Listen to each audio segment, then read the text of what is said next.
Good morning, everyone. Welcome to the Holmdel Chamber of Commerce, November ChamberCast. We appreciate everyone for being here today. We're going to have a heck of a discussion. It's really important. Today, we're talking about women's health. And it's not just women's health. It's women's education and empowerment. And from this meeting today, you're going to leave with key information for you, your family, your friends, and your coworkers. And it's really important to take it with you and to share it so folks can learn and empower women and talk about women's health, really critical issues we're going to be talking about today. I'm Terrence Wall. I'm one of the founders of the Holmdel Chamber of Commerce, and I especially want to thank Ralph Zucker and his team at Somerset Development for this gorgeous, reimagined Bellworks, historically significant property here in Holmdel, New Jersey. Now, and by the way, just so you know, behind us you see Barbella. Barbella is open. It's fantastic. So they're saying cheers and come on in Wednesdays through Saturdays from 4 o'clock to 10 o'clock. It's the place to be. And also look up at bell.works for special events so you can follow their calendar. And by the way, if you're interested in office space at Bellworks, they have room for you. So instead of working from home, you can work from here. If you're interested in office space at Bellworks, contact Lindsay Florio at florio@garibaldi.com or 973-507-0316 and take a tour of their incredible space here at Bellworks. We're going to go around the room in a minute so folks can introduce themselves, but I want to also share with you our guests that are going to be with us today. We have Jen Veith, who's here, native of Middletown. She is the founder of She Runs, and we're going to have a fantastic conversation about her history and what she's doing, and we're going to be speaking to women's health and empowerment as well. And we also have Dawn Massabni, who's the founder of the Don't Shock Me Foundation, building absolute legacy of love and helping save lives here in New Jersey, and we'll be across the country and across the world as we get the message out and important legislation that needs to be enacted today. And I'm very happy that our assemblyman from Middletown, Jerry Scharfenberger, is here, so he can also hear in person what's important as far as women's health in the critically important area of toxic shock syndrome.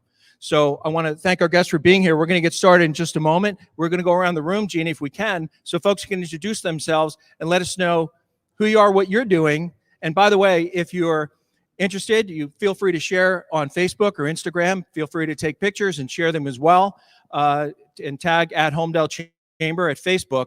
And we're streaming live too. So your audience is beyond Bellworks, and it's out to the world of Facebook and other streaming services. So give yourself a nice shout out, your company, your business, and what you're doing. Thank you very much. Jeannie, you want to get started?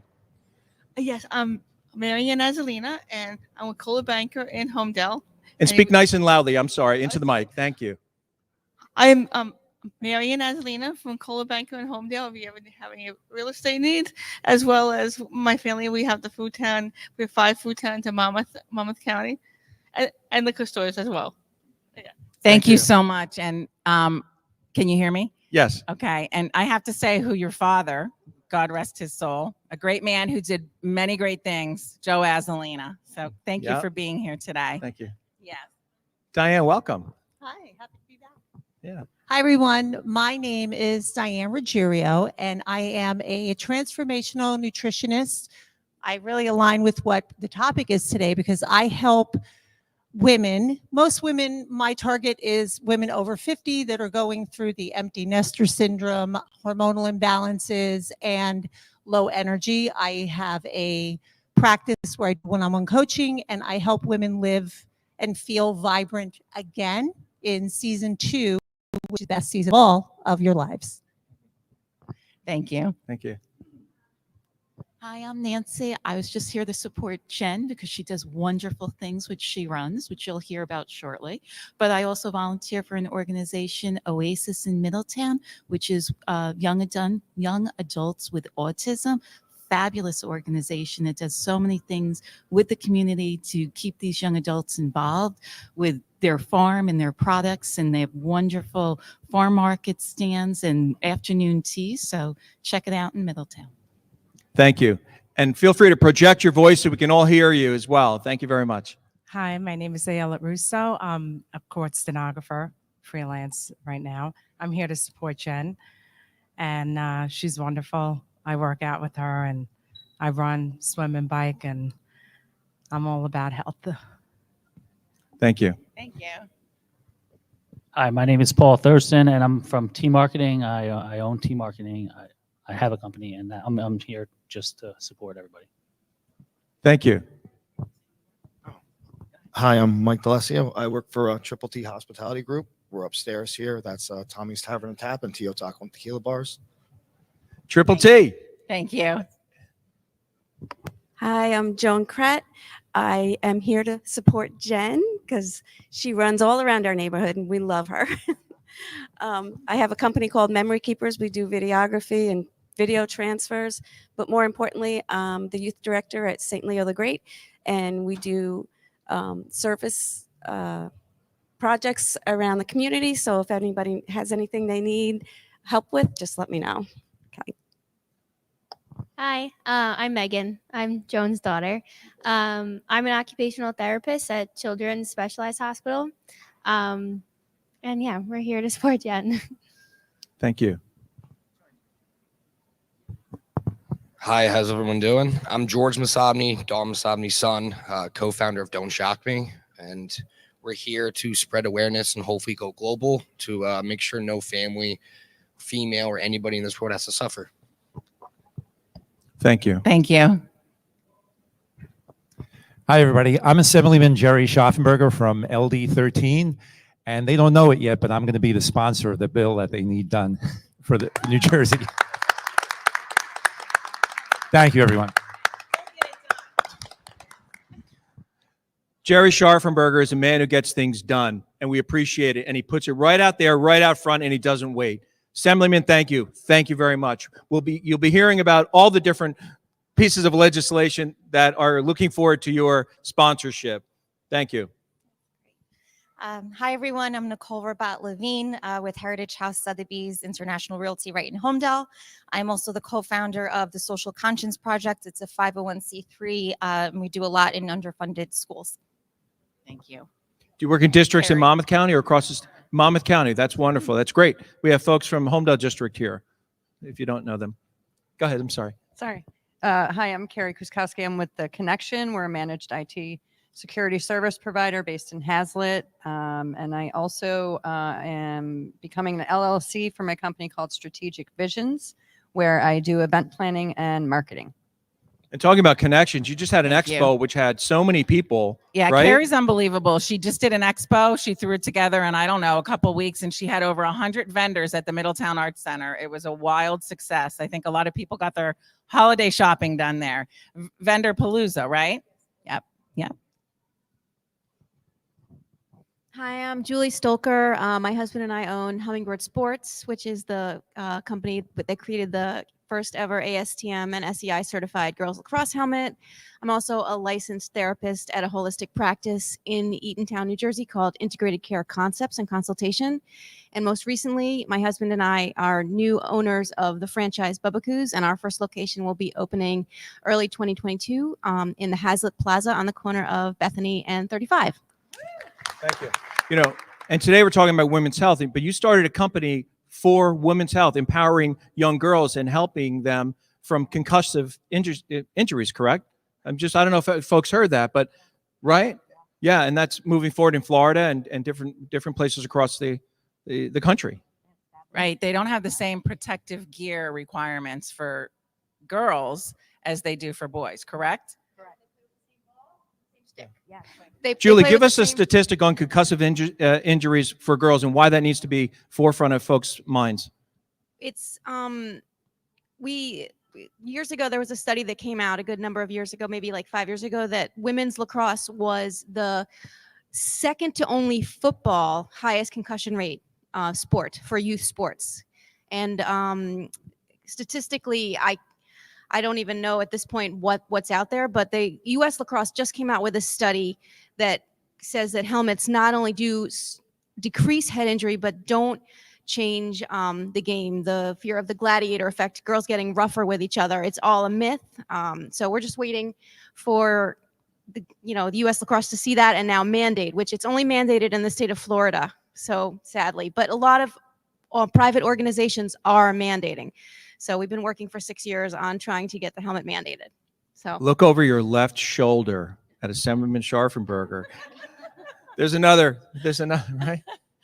No, but this is not my speaking part, but you made me think of something, because when I became acquainted with your mission, right, to protect young girls, women, and their argument was that girls will just play more aggressive then.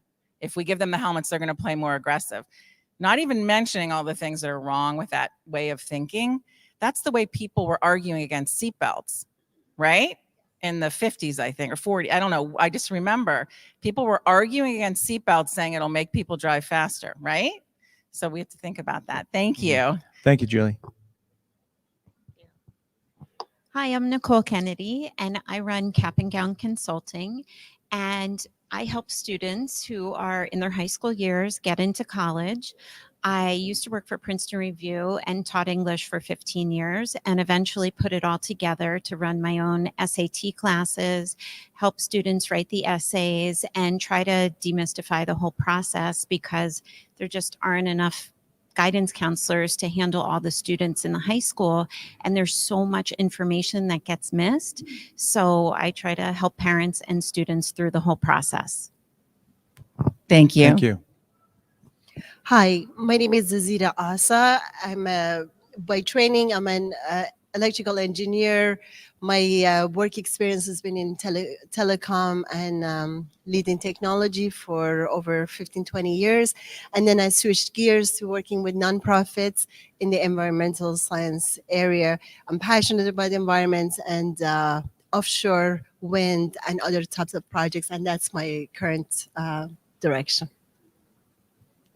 Hi, I'm Jenny Sherman of International Planning Alliance. I'm really happy to be here for women's empowerment and have this discussion, because my family suffered tremendous financial loss, and it's now become my mission to help women and young families, empower them to make the right decisions in their finances and help them grow and protect their wealth. And I thank you all for being here today with me. And this is our coffee sponsor. So thank you. Good morning, everyone. My name is Karen McConnell. I'm a supervisor here in the Holmdel Township School District, and we're always looking for ways to partner with the community.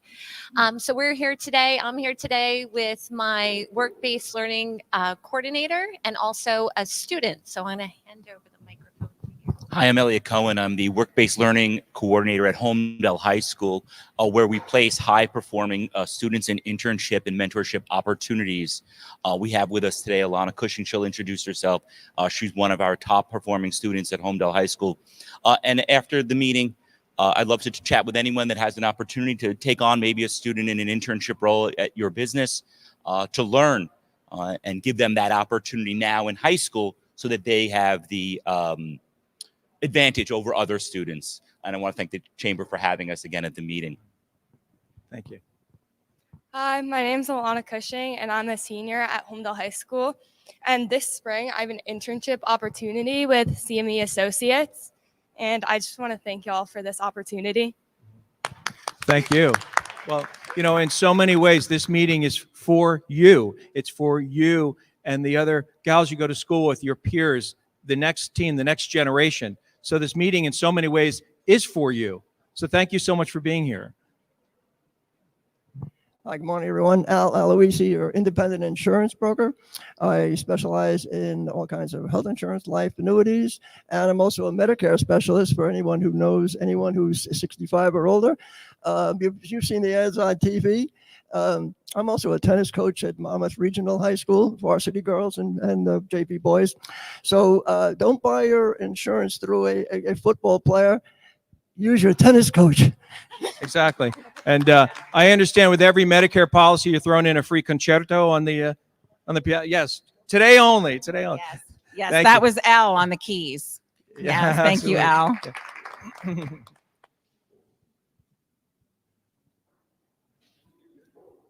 All set? Yeah, I'm Oh. Jeannie Wall. I forgot. I'm Jeannie Wall, the owner of Hometown News LLC, and I'm publishing for Tap Into, which is online local daily news. And I publish for Holmdel, Cold Snack, Middletown, Hazlitt, Keyport, and I have readers from all over Monmouth County. Thank you. Thank you. And I'm Jeannie Wall's husband. I used to be Terrence, but now I have a far more bigger title. So thank you. I also want to thank the folks, the team at A Shared Universe podcast. Appreciate all the work that you do. Thank you very much. So let's get right to it, right? We want to talk about the work that you're doing, but and a little bit of background as well. Dawn, you're involved in legacy work. So important. And as Semlin Scharfenberger mentioned a little bit earlier, this is exactly the ripples in the pond you're looking for. Connectivity, getting things done, the destination, right? And this is, in a way, part of the journey. Can you talk about your foundation and talk about the work that it does? And so we all understand the issue, because you also have the next generation, girls in high school, that may not be thinking about some of these key issues. And many of it goes to marketing and packaging and the way products are sold and that kind of thing. How do we help with the women's health in that regard with the work that you're doing? Okay. Is this on? Let me turn this on. It's on? Can you hear me? Okay. Our foundation was founded about 2 years after my daughter passed away from menstrual toxic shock syndrome. She had come home, she wasn't feeling good, and we thought it was the stomach bug because we had that before. It was just vomiting, upset stomach, diarrhea, a headache, and a slight fever. Beknownst to me, she rested the next day, and within 36 hours, she was gone, just like that. Before help could arrive, she had died in my arms at home. So it took quite some time to work through this, my son and I. But after we came out of some of the grief, not that we don't still grieve, I grieve every day, but we decided to form a foundation. We thought that that Madeline would really be upset if this happened to anyone else. And my son and I felt the same way. And we also knew if Madeline had made it, she would be doing this work herself. So we formed Don't Shock Me, Maddy Massabni Foundation for Menstrual Toxic Shock Syndrome. And in the first year, it was just me running it. And then after that, the word had gotten out, and some of the community offered to help. And on our board, everyone knows Maddy in some way, directly or indirectly. It's wonderful. So what we do is I travel the country on speaking engagements, high schools, colleges, and organizations. And I speak very openly about what toxic shock is, how you get it, and my story, to educate everyone so that you become aware of the signs and symptoms and can correlate them with the use of a tampon and the dangers with the use of a tampon, so that you don't misconstrue a stomach ache or the bug just being that if you have just used a tampon or are using a tampon. I want you to be able to put the two together and realize you need to seek medical help immediately. Had we known this at all, Madeline would be here today. So that's what I do. And a few things I noticed within my speaking engagements is most people do not have any idea what toxic shock is. My first question is, how many of you know what toxic shock is? Let me ask this room, how many of you know what toxic shock is? Okay. Most people do not when I go on speaking engagements. My next question to them is, how many of you open the package, take out the insert, and throw it away without even looking at it? Exactly.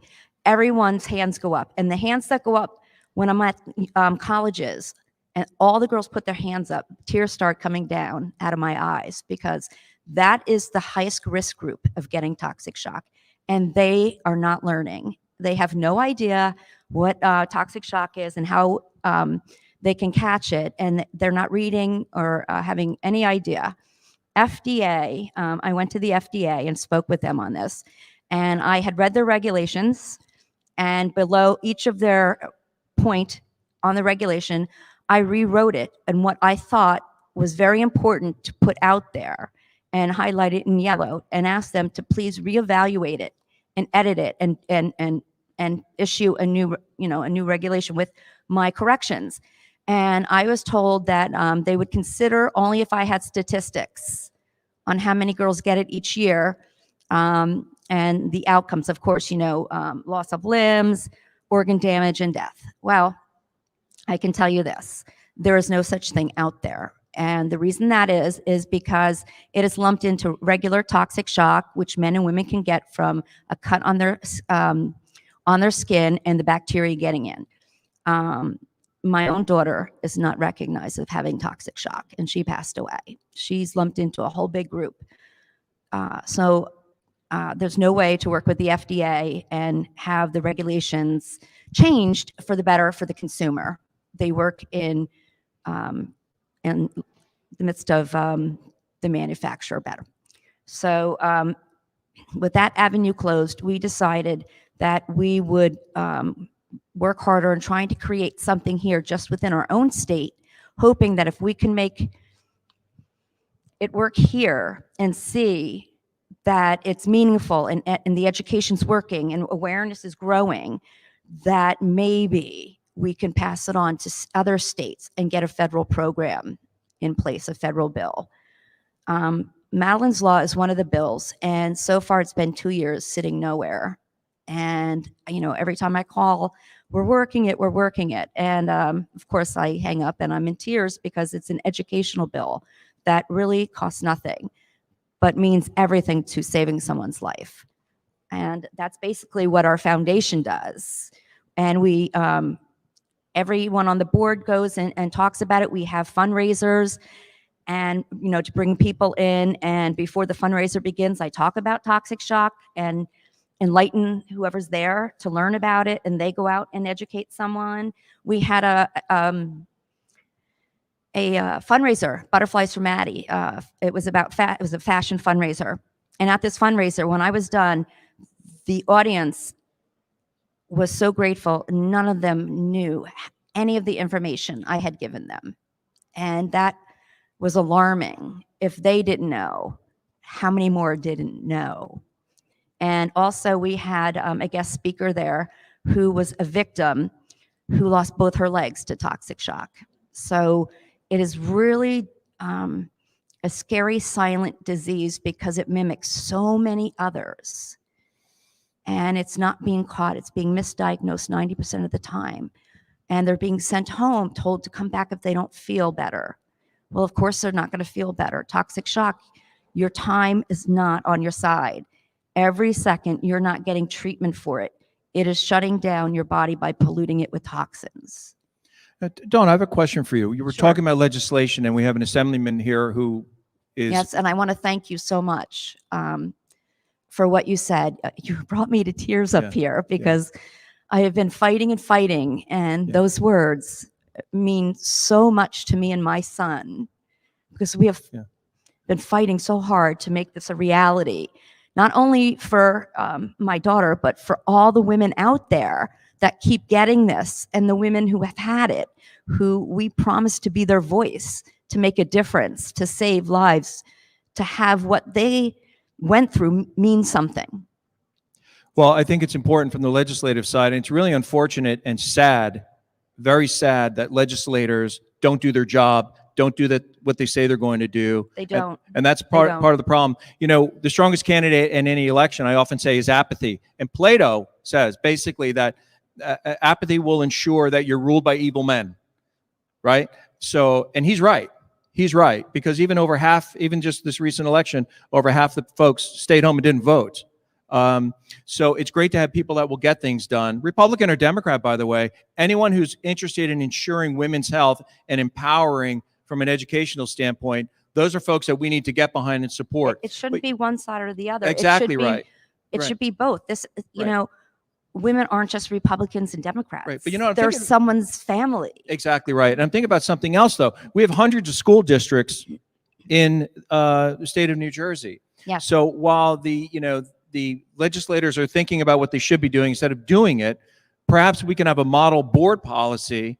I serve on the Holmdel Board of Education. I grew up in town, and thank you for the folks for allowing me to work for you for another 3 years. I was just reelected, but perhaps there could be a model Board of Education policy in Holmdel and other districts, Middletown and other districts, to address the educational component. And that's why I wanted to get into the educational component for high school girls and college girls to young ladies to be educated as part of the program. I think one of the pieces of legislation, can we speak about that a little bit? That piece of legislation that mandates education so the schools are compelled to do the right thing from an education standpoint on this critical issue. Absolutely. We Thank have you. a few, and I'd like to talk about the medical side as well later on, if you don't mind. We have Madeline's Law. Madeline's Law was put together 2.5 years ago, and it's still sitting up there. And I call over and over again, and nobody's ever around. But anyway, so Madeline's Law, it's A1961 and S1464. Madeline's Law is a bill that makes it mandatory education in health class from grades 5 through 12 on toxic shock. It also makes it mandatory to have warning posters in public bathrooms, nurses' offices, and so forth, just so you can learn the signs and symptoms. And I think that's important because if it's up and about everywhere, every time you see it, you learn something else, the repetitions. So eventually you know them. And that's very important because if you are using a tampon or recently used one and you become ill with like the stomach bug or those symptoms, flu-like, it'll trigger something in your mind and you'll put 2 and 2 together and you'll be able to self-advocate for yourself or go to someone saying, wait a minute, I have all these symptoms and, I'm on my period. I just recently had my period and used tampons. I'd like to get this checked right away. I don't want to wait a couple days where I get sicker and, maybe there's nothing they can do. And, they get the proper help and it's taken care of right away. If you go immediately, an antibiotic cures you. If you wait, you are crossing a bridge where it's going through your bloodstream over and over again, polluting all your organs and shutting things down where you have to go on a dialysis, you're on a ventilator. If it's that bad, they're inducing a coma and you have a 50% chance and maybe even less, depending how much is damaged inside your body. We shouldn't have to take that risk. We should be told this by our doctors. We should be told this on the packaging. We should be educated this in schools. This is a product we use daily in our lives because it's needed. And nowhere do we see anything about this educating us to warn us about the dangers. And that's not right. I was going to say, even in private enterprise, like for example, with She Runs, you're interacting with so many young ladies. And Yes, you, they're physical running. and by the way, use them. these two wonderful folks know each other, right? Yes, Yeah. yes. When did you first meet Dawn? Jen? Oh, this was our first time actually meeting. So we've known each other through Facebook and common friends and mutual acquaintances. But really, I was so excited to be paired with you, Dawn, today because it's our first time to meet in person. As well, yes. Yeah, and you're teaming with gals and with the work that you're doing. So this communication, it ties into healthcare, ties in also into staying fit in many ways from an educational standpoint too. What's some of the work that you do, and how can we all communicate better with folks on things like this and fitness and holistically for young ladies? Well, I'd just like to take a moment to say, within my She Runs community, we have over 1,100 local women in Monmouth County who get together and run. Those that are not running, we have walkers. We're very all-inclusive. We want anyone who's interested in exercise. Within this community, we have various social media accounts. However, I will say we're most active on the Facebook platform. So today I'm going to make a note of it and blast it out today, Dawn. Today I'm going to let the 1,100 know. Sometimes we all need a reminder. I actually am grateful and blessed to have a mom when I grew up, and she taught me about TSS. I remember she pulled out that little tiny warnings and showed me and explained to me, and I learned. So I am grateful that she had taught me that. I think it's important that today and going forward, I'll reach out to my women and have them remind their daughters, their sisters of this, because what you bring to the table and teaching to the community of women is huge, and it needs to be talked about so that we can make sure this doesn't happen to another female out there. So Thank I you. will do that today for you. Thank Dawn. you. Yeah, and we're going to talk more about the legislation, and also we're all on this journey, right? And you have your own journey. When you started, you were working in the city, and then you gravitated towards this industry, which is empowering women from a health and fitness standpoint. But take us back a little bit to New York, and we're just getting past this this anniversary of this tragic attack in the United States, and how that formed your worldview, which brings you into your world today with She Runs. Right. So it's interesting. It's an interesting story. I'd like to say that after college, I hit the pavement and worked for Merrill Lynch for 9 years. I would commute on the train in the morning with my dad. He'd be sleeping and I'd be checking my phone. I'm grateful to say that I was a survivor from 9/11, definitely an experience that, I thought that might be my only association in the history books, that I survived 9/11. Now I'm going to add in the pandemic to that, as we all are. But after working 9 years in the city, and I brought 2 beautiful boys into the world, I thought it was time to change my focus, change my career, and do something that I can do from home and being with the children, and something that was truly part of myself, my passion. And that's how I got brought into the world of fitness, being certified as a personal trainer, Group X instructor, and also recently a run coach. And that is how my business has become to be. So the business that I own is She Runs. There's a component of personal training and exercise and boot camp, but primarily it's teaching women of all ages how to run. And I feel very blessed to be in this position where I love fitness and I know what it has done for me physically and mentally. Coming out of the pandemic, I had thought, oh boy, this career might be over. I don't know how I'm going to continue when everybody is quarantined in their homes. Well, that word pivot really came to fruition.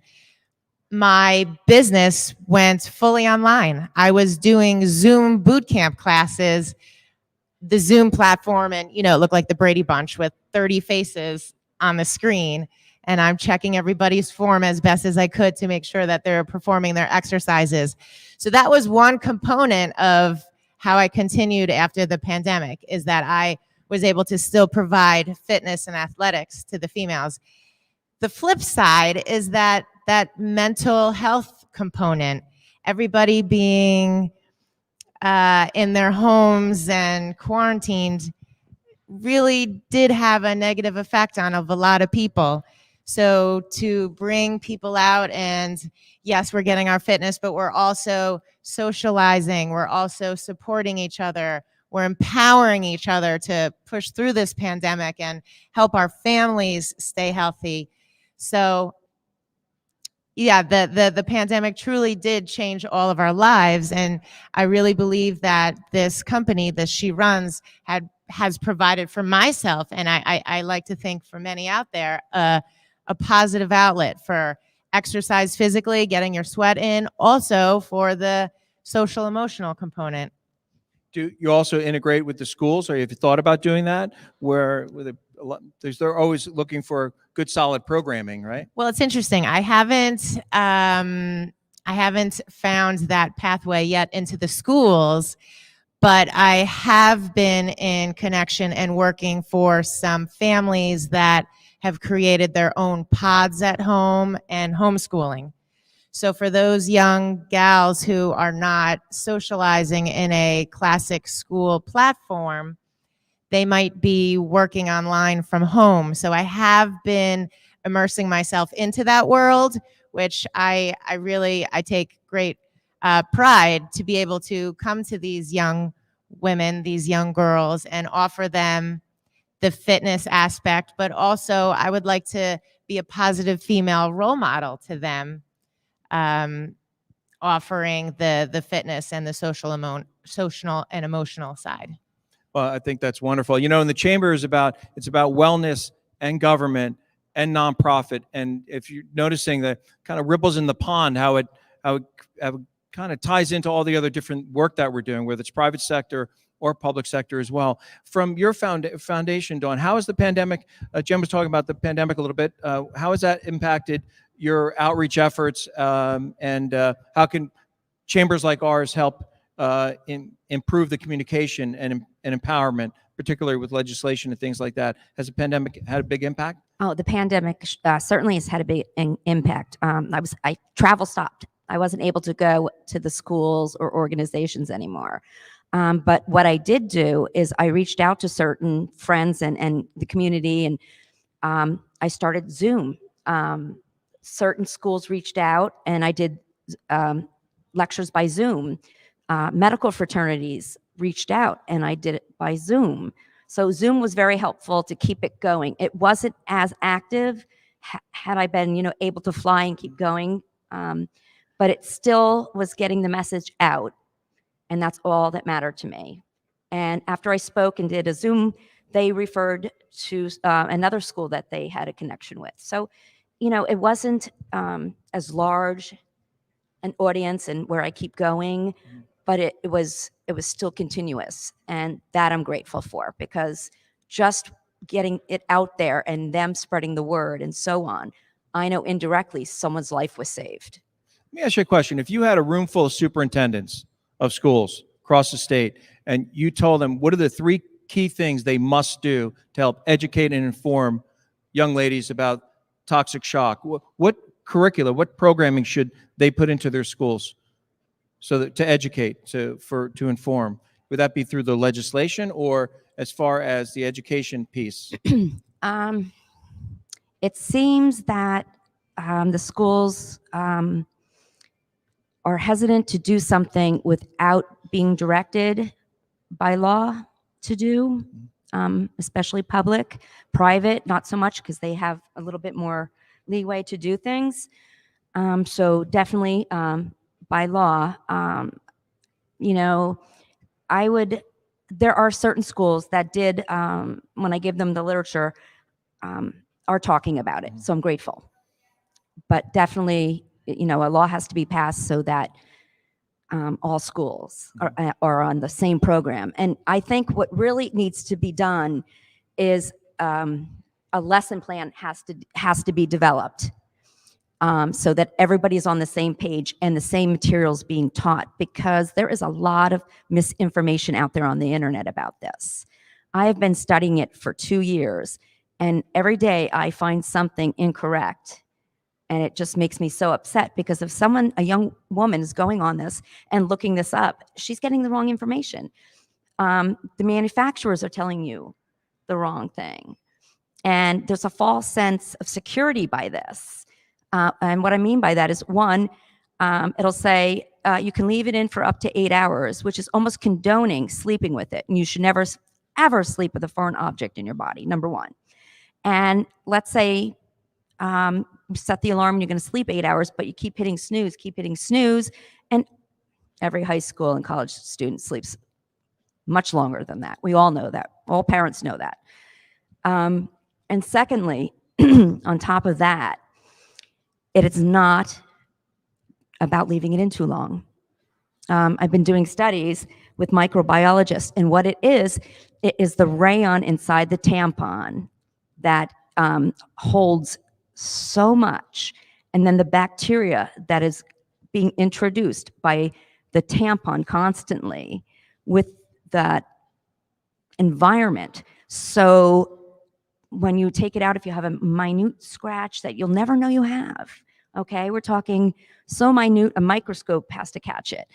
And you have that. Now you have the rayon from the tampon that holds everything, the bacteria in there creating this toxin.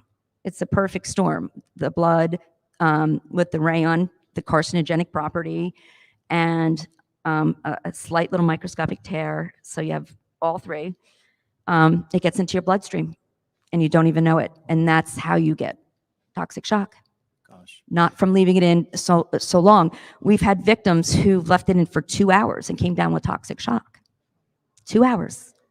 We've had a girl who used it for the first time, and it was only several hours. I think 4 or I can't remember reading the story because my heart broke. She passed away. So the manufacturers are misleading everyone and giving them a false sense of security that, if I take it out within 8 hours, I'm okay. Well, maybe not. Maybe a little particle broke off in there, and now you have the rayon, which is the carcinogenic property that holds everything, the blood and the bacteria, and it's still creating this toxin. And you think you're okay, and you have a little tiny tear, and it's in your bloodstream. Wow. And you're wondering, well, no, I took it out. What? Yeah, it's scary. It's very scary. And you're helping inform all of us. And you have, in addition to your efforts here today, you have an event coming up, right? Is it November 27th? November 27th. Let's talk about that. That's local. Folks can get involved, and let's talk about that event. Okay, it's a fundraiser. It's a flag football game. It should be exciting. My son's here. He's in charge of it. It's at Rumson Fairhaven Turf from 11 to 4. And the first game, we are very lucky. The first game is between the first responders of Rumson and the first responders of Fairhaven. So we're very excited to see them play. They are playing for a trophy. So we're hoping, whoever wins takes it home, and then the next year they have to come back and fight for the trophy. So it's going to be a yearly thing. So it should be fun. And then after that, it's round robin games of flag football again. And it's co-ed, high school to 30, and then 30 and older. And there's powder puff teams as well. I'm on the powder puff team. Madeline's Butterflies is our name.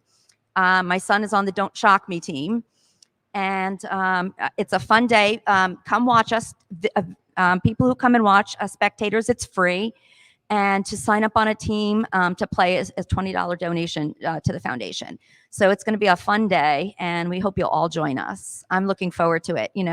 You'd be exhausted from Black Friday and all that turkey, so come out and exercise on Saturday and have a good time with us. I hope you'll all join us. Yeah, so there's the next big thing for the Don't Shock Me Foundation. Yes, if you go to don'tshockme.org and move over to the More tab on there, you'll see the flag football and how to register. It'll be a lot of fun. I'm looking forward to it. Right, and it's tying into physical fitness as well, which is so important. And we're going to open it up for questions in a moment. Yeah, it's actually Madeline loved football. We try to do fundraisers that she actually had part in and loved. So she loved football. She was a cheerleader. So we said, let's do something fun like this because she would be a part of it. And that's what we try to do. Just like the fundraiser, Butterflies for Maddie is a fashion show. She was studying fashion. So we wanted to do something that we know she would be a part of. But if you have a chance, I'd like to go over a few of the other bills that are really important. Let's do that. Go. Yes. Can I? Okay. Yeah, absolutely. We have another one we introduced. It's called Is the Assemblyman taking notes? Here comes your part, Assemblyman Scharfenberger. Yeah, you get your pen out. Get your pen out. Sorry. We have a second one that's in there. It's a Medical Questions Act. And what this is, because so many doctors are not aware of toxic shock. They're not being taught it in med school. It's not in the med school books. And they're not taught to think outside the box. And I learned this from doing speaking engagements with medical students at medical fraternities, the Zoom classes that we were having. We developed a Medical Questions Act bill, A5746.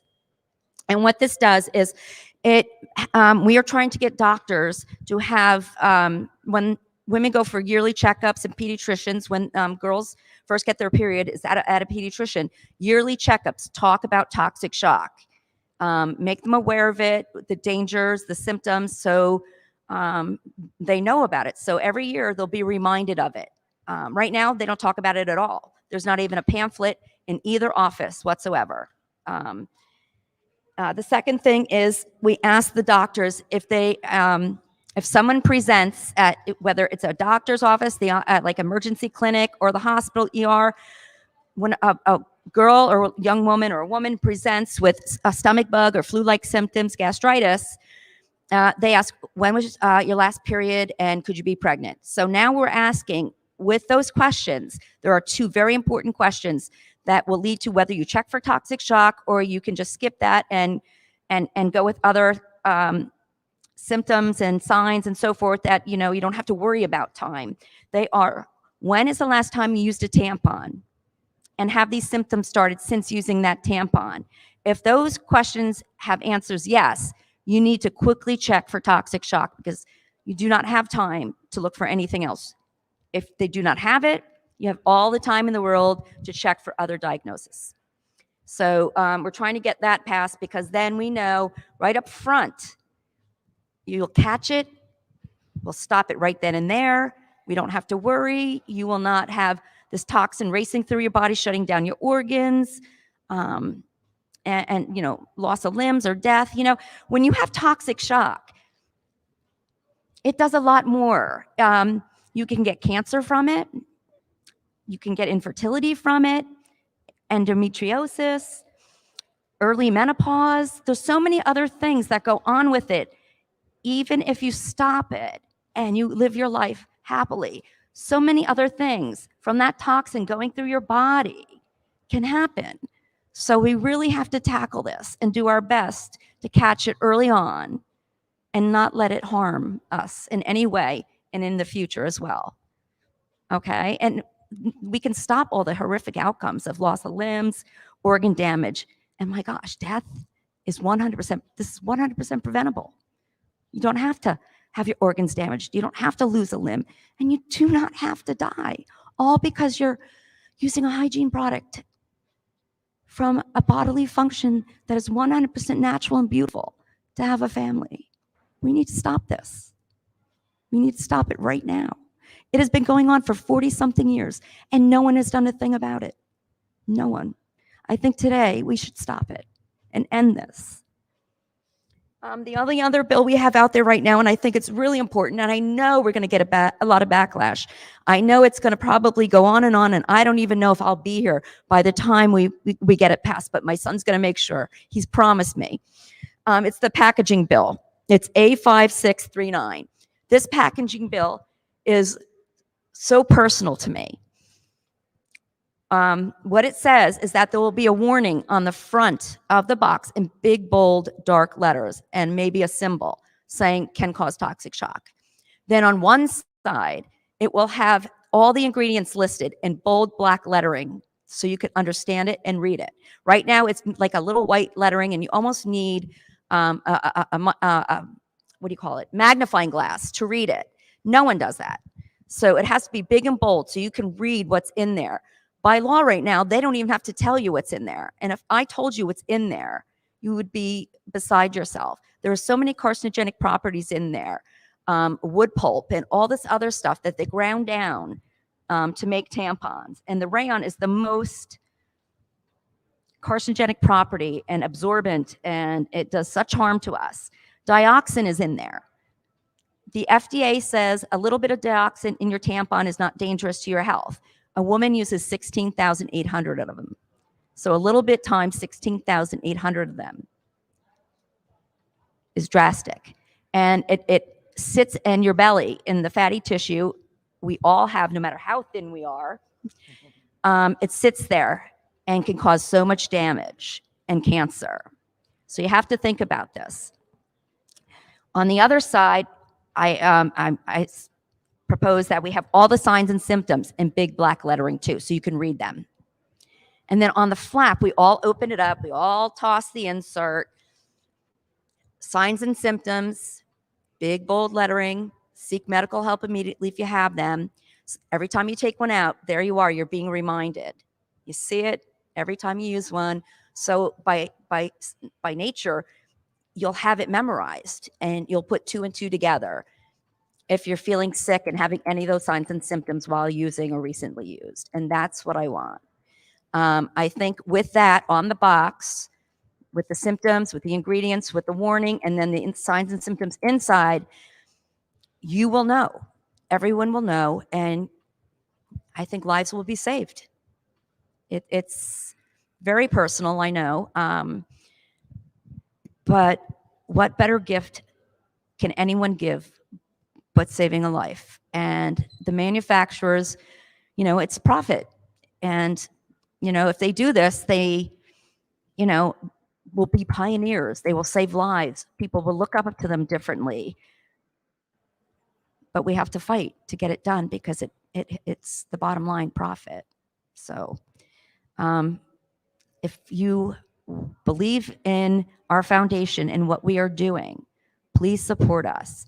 Call your legislative people. Ask them to pass these bills. Tell them why it's important to you and to get it done as soon as possible in order to save lives.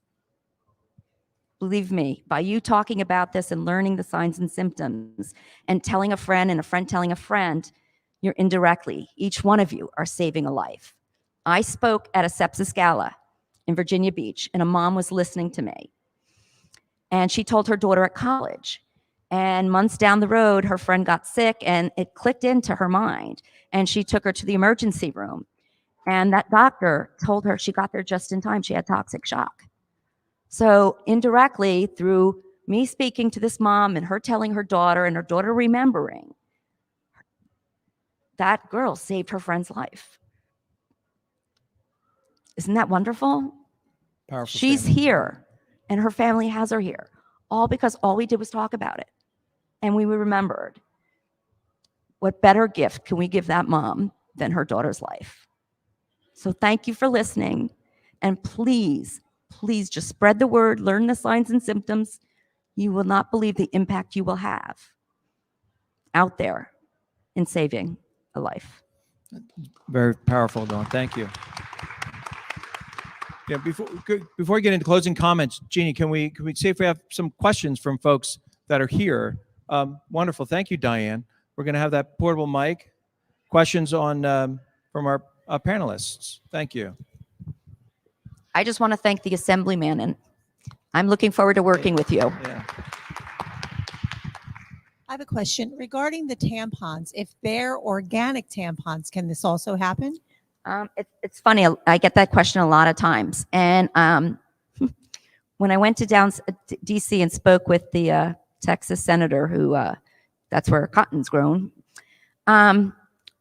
they spray the plants. When the plants grow and the bud opens, they spray the crops to keep them from disease and insects. So when they spray with a chemical like Roundup, when the petals open, it goes inside the plant and then the petal closes. So there is a chemical in the plant. And our we grow 94% of our crops are grown here in the US, and that's what happens. So organic's not always organic, is what I have been told. I would hope they would. I believe there should be an all. And I have been reading, and there's one organic company that's in trouble right now because their tampons have been falling apart inside and leaving pieces that are now causing. Yeah. So you just have to do due diligence for yourself and read and look up to take care of your health. Thank you for the question, Jeannie. Hi. Hi. Thank you both for being here. I don't have a question, but I have comments. I'm sitting here and Jeannie and I are both like, wow, and oh my. I mean, I'm shocked. I had no idea. I was sitting here. I texted both my nieces your website and, you know, the stories. I'm sorry for the loss of your daughter and your sister. I'm sorry. Thank you. I had no idea. You know, I didn't read the boxes. I was one that threw that away. And, you know, I'm thinking, well, I slept with it and I did this, and thank God I'm still here. Talk about, and then the sharing with that last story you said, and talk about the power of share. Yes. You know, just amazing. So I am going back and I'm going to share it on all my social media as well. Both Thank of you. your organizations. Thank you. Thank you. And you know, one thing, of course, I know, unfortunately, I know the story very well, but I've learned so much, and it re-triggered things. Like when I was growing up, people were talking about toxic shock, but then I haven't heard anything about it in decades. I think that And they you thought reminded me of I everything. think they thought they solved the problem, and then a bigger story must have come along, and they kind of put it under the table. But it has been happening all along. Right. Since then, it hasn't gone away. I put it out there for victims to contact me, and I read their stories, and I personally answer each one of them. And I have from all the way from 1973 or something like that was the first victim, all the way up until just a couple weeks ago. So it has been continuously going on. Right. But it's without stopping. It's not recorded. I know from writing Maddie's story. It's I not I recorded. started doing research. They're not recording it anymore. No, and properly. there's no statistics because, like I said, they dump it all into different piles of sepsis or toxic shock, the two different breeds of the germ, but they don't separate it out menstrual toxic shock. So you can see where it's higher in certain areas or the numbers.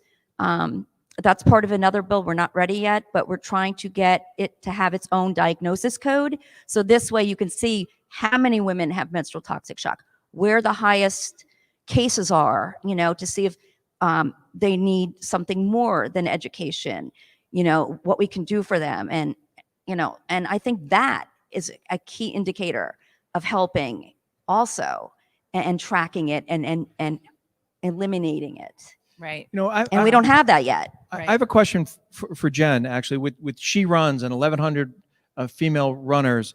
The topic, this topic, the physicality of running, marathons, half marathons, is for gals and young ladies that are debating choices and how they conduct themselves for that kind of strenuous activity. Does this topic come up? These kinds of things come up where they're looking for guidance and looking for help or education? Because it's running is very, very intense, right? Right. I'd have to say it really isn't. It really hasn't been brought up in my community. And, this platform is going to be a perfect opportunity for me to share it with these women. The runners come together. There's always huge support for each other. So I tell one female runner, and that's going to ricochet to hundreds and hopefully thousands of others. So I am completely moved by your story, Dawn. I am completely supporting of your mission and sharing that education. And I'm going to do that today for you. And, Thank you. And I'm so thankful to my mom. I'm one of the ones who had a mom who told me, so I was aware of it when I was younger. But I'm not so sure I'm hearing, aside from you, I'm hearing about it in the community. So I think this is a good move forward in terms of spreading the message. And Jen, there's a question for you they didn't say who their name is, but they texted me a question. Oh. They wanted to know, is your group open to everybody? How do they join your group? How do they get in touch with you? What, I know there's one other part. What is the typical age group? Is it all different ages? Is it include teenagers? So I'm very welcoming. We are a running community. However, before you start running, you start with walking and then walking intervals to running. So I will say that it is welcome to any young female that's ready to learn exercise. So there is no age minimum. It's up to the parents to decide. I actually have clients in their 70s who are continuing to move. And actually, just a little side note. Great story. I do have one client who is in her 70s. She is not a run client. She's actually a personal training client. She lives alone. And as we pivoted, there's that word again, as we pivoted in the pandemic, she and I kept together in terms of exercising through the Zoom. She lives alone. I was her connection to the world. So I really took that seriously. I offered her fitness, but I did offer her support and female camaraderie. So I think that is important too. So She Runs welcomes any female, middle school all the way up until no end. And primarily my main part of the company is to teach people, teach them how to run. So primarily 5K is where we start, which is 3.1 miles, and we go all the way up to half marathon. A lot of my gals did do I think I had 12 to 15 do the New York Marathon. At that point, they didn't really need too much of my help. They kind of just kept going the miles on their own. At that point, you just keep on going. You just need a big sister, a big coach in the background cheering you on and telling you extra things to do, but they really did it on their own. So sheruns.net. Thank you. Sheruns.net.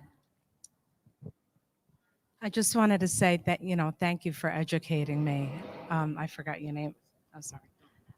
Dawn, I just wanted to say thank you so much for educating me on this. I'm in total shock because I didn't know about this, and I have 4 daughters, and, I just texted them and I had no idea. And I'm definitely going to spread the word around, and try to educate people on this. And I just wanted to say thank you, Jen, for coaching me. She's a great personal coach, and she's taught me a lot. Thank you. Thank you. Thank you. Yeah, Dawn, I want to thank you. This is an education for me. Just so you know, we're at the end of a session. So if those bills are introduced, we have 2 or 3 voting sessions where we could possibly get it through. So in fact, I wasn't being rude. I was texting somebody from my office to look into where they are. If they've gone through committee and they're out of committee and been approved, they could be voted on in December. If not, then everything starts from scratch. The slate is wiped clean. So I'm going to reintroduce it in January if it's not protected by the original sponsor, or maybe the original sponsor is now out of the assembly. We don't know yet, so that's where it stands. There's a chance we can get it through in December. If not, then we'll have to reintroduce in January. But, I certainly will. And you know what? It's scary, and I'm not going to get too much into it, but some of the bills that get pushed through, like naming a state song or something stupid like that, Blueberry everybody muffin. high-fives themselves over that. And this is languishing. So very frustrating, but not anymore. Okay. Okay. Thank you. Thank you, Summer. Thank you so much. I'm very grateful. Thank you. Hi. Thank you again for a beautiful talk, very moving and very touching, very informative. Okay. So I have 2 questions. One that I might have missed is, what is FDA's involvement? Should they be more involved? FDA writes regulations for the manufacturers, and they also go and inspect safety standards for the manufacturer. So they're in charge basically to make sure the product's safe and give them regulations to maintain and get the product out on the shelves. Okay. So going back to the responsibility, I feel that both the manufacturers as well as FDA should take on a lot more in this process. Absolutely. I think the FDA should be more responsible and look deeper into, because I feel they're not doing as much as they should for the consumer. And my question is, what have you seen done from the manufacturers of those products? Nothing. So what do you suggest would be a way to put the pressure on the FDA somehow, or? I think we have to start at ground zero and get a few other bills passed and work with a bill right in our own state about how we will accept packaging. New York has a similar bill that if it doesn't meet certain criteria, they will not let it be sold in their state. I think we have to do the same thing and then go from there. Otherwise, we're going to have a lot of resistance. So if we can do it here and then move forward and push and put it in a federal bill, we have a little bit more power and ground than to just go and try to do it up there. I think we have to take some steps to have a little army behind us, so to speak. That's what I believe. Thank you. You're welcome. Thank you again for sharing your story. I actually have a question for the Assemblyman. I just wanted to know, is there anything specific that we could do to help you push this past as a group? I'm sure we all have contacts, many contacts that we can utilize to help you as well.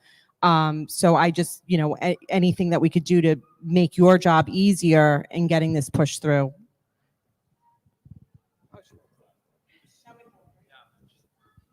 Just so everybody can hear it. That's a great question.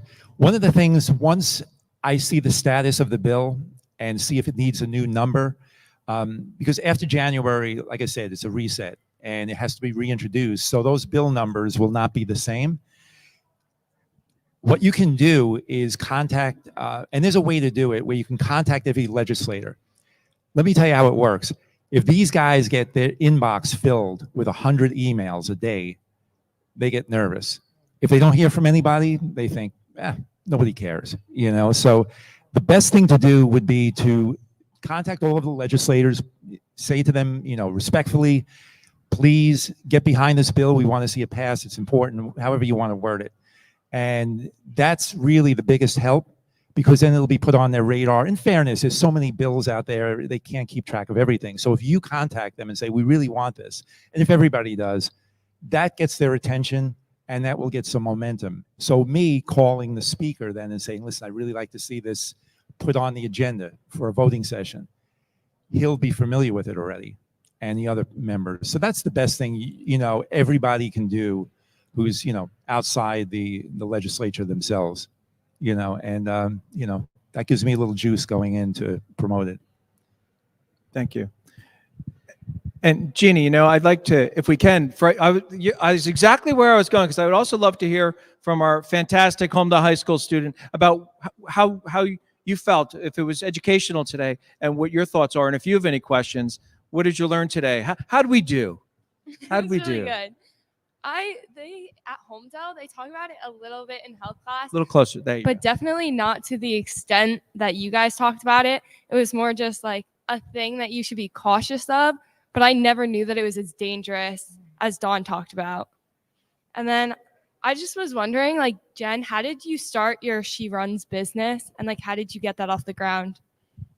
That's a good question. Actually, I used to work in the city for Merrill Lynch before I started my fitness career. And when I was younger, my dad would come home from work from the city and he would take me around the neighborhood. He taught me how to run. My mom was a step aerobics enthusiast. So I really dedicated to my parents. I followed in my parents' footsteps, and that's how I came into fitness. I worked in the city in finance for Merrill Lynch for a couple of years, and when my family came to be, I decided that I wanted to work from home and do my passion. So, I hung up the old train ticket, and I went ahead and I got certified for group fitness, personal training, and run coaching. So it's classes, very doable. It's classes, it's taking the test, it's getting the certifications, it's getting a CPR test, all these important things, first aid qualified. And then I set up my own LLC. So I set up my own business. And I've been doing it for quite some years now. So it's really a great career. I'm very thankful for it. And I feel that I have a touch that I could reach out to others and help them. So that was a good question. Dawn, thank you for sharing your story. As a father of an 11-year-old, I had no idea, and it's definitely something you educated me today on that, and it'll be in my mind for the next couple of years, of course, to come. Jen, I had a great question for you. My wife is an avid runner. She's ran the New York City Marathon and then hung it up after that, thank God, because it was too much. The question I had is that you mentioned how you're now pivoting because of the pandemic. I'm an avid Peloton user. I absolutely love it. And one of the things I see when you go on the website and you purchase a Peloton is they say to you, well, what are you paying for the gym? And to me, the gym was always that social interaction. I enjoy going 5-6 times a week. I enjoy going with friends and meeting people there. And I see this enormous company that's been very successful since the pandemic discouraging you from going out of your house and using the gym and subscribing.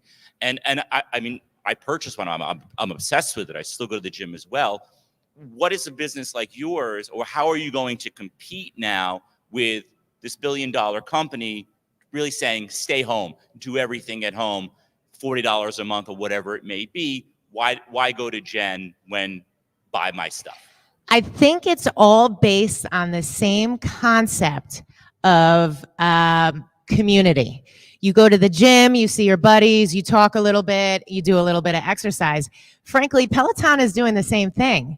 When you log into that classroom, you're competing against Sally in Florida and Henry in Oklahoma.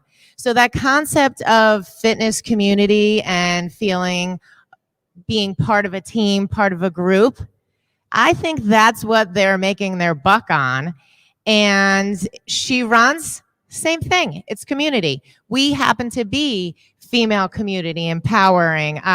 This weekend, okay, here's my little blurb. This weekend we're doing food relays. So the gals were meeting on a Sunday morning. Everybody's bringing some packaged canned goods, and we're donating to the Backpack Crew, which is a local community, a local charity that collects food for local families that are struggling. So community is the word when it comes to the fitness world. Now, sometimes runners can just head out the door on their own and you don't have to talk to anybody and you don't have that community. But I tell you, there's not that many, well, maybe me, but there's not that many that will do that. Most people like to be part of a group and somebody's there at 5 a.m. waiting for you to show up for that run. So I think community and fitness are interchangeable, and that is how, the environment is moving forward. Yeah, I mean, I totally agree. My wife, she won't touch the bike. She won't touch it. She's joined the Jersey Shore Running Club, the Marlboro Running Club to have those personal connections. And I completely understand it. I see the challenge, though, like you said, going forward. Peloton has that community. I mean, I'm obsessed with beating my friends. Yeah. I have to do it. Tell your wife about She Runs. I will. Oh, maybe she knows already. She might. I tune it out. It's like, when Charlie Brown. picks Don't up the tune it phone. out. This is good stuff. Pretend a little. Thank you. Thank you so much for that question. Al, you had a question? Not a question, just a Are comment. you going to start sprinting? No. Well, I mean, play tennis, yes, but not that. Dawn, great presentation. Many years ago, I did have a tennis friend who lost his wife, and she was only in her 20s to toxic shock. And I'm going back many, many years. I don't know how to tell you how many, but it was a great presentation, and I'm sure it'll be helpful. Thank you very much, Al. A question in the back, sir. Yes, Jeannie. Thank you. Watch the court. And while I'm walking over there, somebody did text in, but I think maybe we answered it already. There's legislation tied to teaching it in the health classes. They just want to know. It's already written, right? It's written. It just needs to be passed. It's written and it's sitting. Okay, that's it. So it's called Madeline's Law. Yep, that's the one that's called Madeline's Law. Yes, and just briefly, we'll see where it's at, and if it has to be transferred to next year with new numbers, you can go to don'tshockme.org, and I will post it there, or Facebook or Instagram, Don't Shock Me. I will definitely send a message out. That's usually how I get the word out about our events, what we're up to, what we're doing, and I'll definitely have the new numbers listed in those two places. Perfect. Okay. Thank you. Okay. Anyone else? Yes, right behind you, honey. No, that was. Oh, that was it. He just had a question for me. Yeah. Oh, okay. Anyone? Okay. Okay.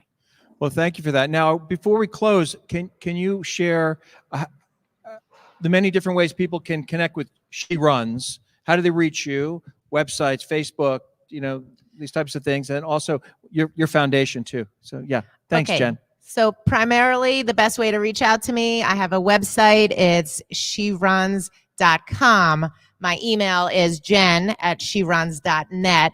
I'm very active on the Facebook community, so you can search She Runs with the exclamation point. And we have a lot of things coming up. A lot of half marathons we'll be training in the spring. I offer boot camps. We have boot camps going on. And there are a lot of remote run programs from 5K to half marathon should you need to get a little extra guidance on how to run. So check me out. Awesome. Thank you so much. And the foundation, what are the different ways that folks can reach you? You can reach, my email is don'tshockme19@gmail.com.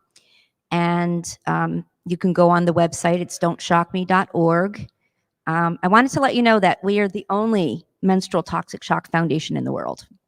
There is no other one. And we have been written up throughout the world. So if you go on Don't Shock Me and just type that in, you will see all the articles. And, we talk about a lot of things on there, but don'tshockme.org and then don'tshockme19@gmail.com. And you can reach me anytime. And we're on Facebook and Instagram, but I don't know, but if you look up Don't Shock Me on Facebook or Instagram, we'll pop right up. And major news networks have covered the story. Yes, we've been on People magazine, right? People, I think ABC News, Good Morning America, and a few others we've been on. So we're getting there. We are getting there. We're just not quite there yet. So we get these passed, and we're going to just keep on moving further until we get it all taken care of. Well, we're going to get there. And on behalf of the Holmdel Chamber of Commerce, I want to thank you, Dawn Massabni, legacy of love for your daughter. Yes. And Jen Veith, right? Thank you for I grew up having with me. the Beth.